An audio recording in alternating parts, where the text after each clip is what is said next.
پاکستان کے وزیر اعظم نے پاکستان کے چیف آف آرمی سٹاف کو یہ اختیارات دے دی. انہوں نے کہا کہ آپ کی مرضی ہے، آپ جہاں چاہیں، جب چاہیں، جیسے چاہیں پاکستان کے معصوم شہریوں کے خون کے ساتھ جو ہولی کھیلی گئی ہے اس کا آپ بدلہ لے سکتے ہیں. تو اب پاکستان کی آرمی نے ایک پلان تیار کیا ہے. اس مشن کا نام کیا ہے ناظرین؟ میں تھوڑا سا آپ کو بتاتا چلوں، یہ میرے پاس تفصیلات ہیں، آ گئی ہیں ناظرین.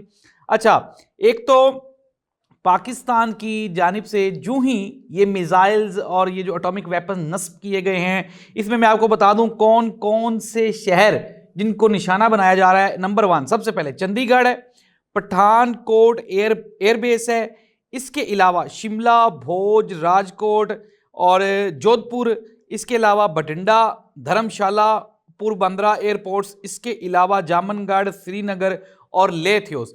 ناظرین یہ وہ شہر ہیں بھارت کے جن کو پاکستان کی آرمی نے نشانے پہ رکھ لیا ہے.